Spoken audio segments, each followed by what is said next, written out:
Астаналықтар үйлерінің іргесіне салынып жатқан көп қабатты құрылысқа қарсы шықты. Қазір қаланың қай ауданы болмасын үсті-үстіне тұрғызылып жатқан үйлер.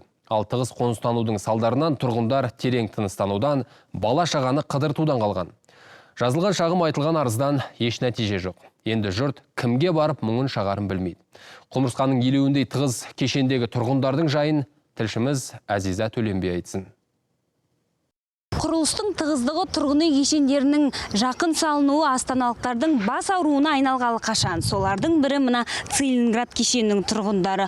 Онсыз да мектеп пен балабақшаның жоқтығынан тарлық көріп жүрген адамдар енді күннің көзін көре алмаймыз ба деп қорқып отыр. Өйткені үйдің тура жанынан салынып жатқан құрылыстан аяқ алып жүру мүмкін емес. Жақында оларға тағы да 1200 жаңа көрші келмек. Ал жергілікті тұрғындардың жаңа көршілерге ерулік беретін ойы жоқ, керісінше келмесін деп безілдеп отыр. Себебі мына тұрғын үйдің жанында 10 адам түгіл бір мәшине қоятын бос орын жоқ. Адамдардың назына қарайтын әкімдік емес. Олар 5 ай бұрын мұнда тағы 21 қабатты тұрғын үй, 9 қабатты 2 бизнес орталық және 7 қабатты паркинг салып береміз деп сүйіншілепті. Мына жерге тағы да сквер салынып жатыр, 20 этажды. Ол салынып болғаннан кейін мына жерде уже құмырсқаның үйі болады деген сөз.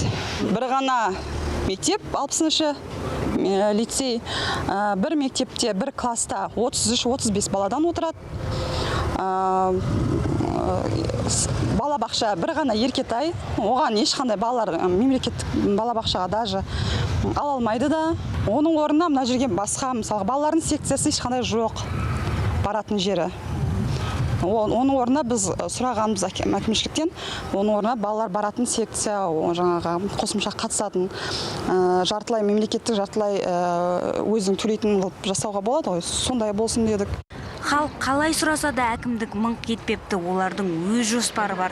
Тұрғындардың арызын алып қақпаған есігі жоқ. Енді не істерін тіпті білмейді. Ал құрылыс тоқтар емес, қайта күн сайын үдеп барады. Мысалы, мына кішігірім ойын алаңы 500 отбасының баласына ортақ. Ата-аналар баласы далаға шықса, жанын шүберекке түйіп отырады. Кран басып, машинаның астында қалама деп те алаңдайды. Сейчас в нашем районе Қазір біздің ықшамауданда тұрғындардың тығыздығы 35%-ға жоғары, ал әкімдік тағы 15 тұрғын үй саламыз дейді. Ол салынса, бұл сан 6 есеге өседі. Ойлаңызшы, біз осы жанайқайымызбен президент әкімшілігіне бардық. Тіпті мемлекет басшысына хат жаздық. Қалалық мекемелер, прокуратура, антикордың бәрін араладық. Олар бізді әкімдікке жібереді, ал әкімдік мұндағы жағдайдың бәрін біліп отыр емес пе? Әкімдік тұрғындар қалаған саябақ салатын болыпты, тек оның көлемі бірнеше есе кіші болады. Бірақ бизнес орталық пен паркинг құрылысы тоқтамайды. 21 қабатты үй мен 7 қабатты паркингті бас жоспар бойынша үйлестіру кеңесі бекітіп қойды. Сіздер бізге хат жазғанда қол қоюға кетіп қалған. Бәрі қала әкімдігінің қаулысына сәйкес егжей-тегжейлі жоспарлау жобасына құрылыстың бас жоспарына кеп тұр. Мұнда бұзушылықтар жоқ.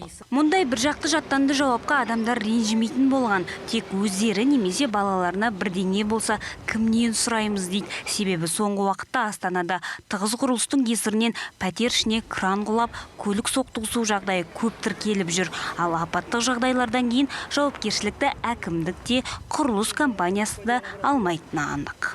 Азиза Төленбей, Ернар Сайлаубаев, КТК.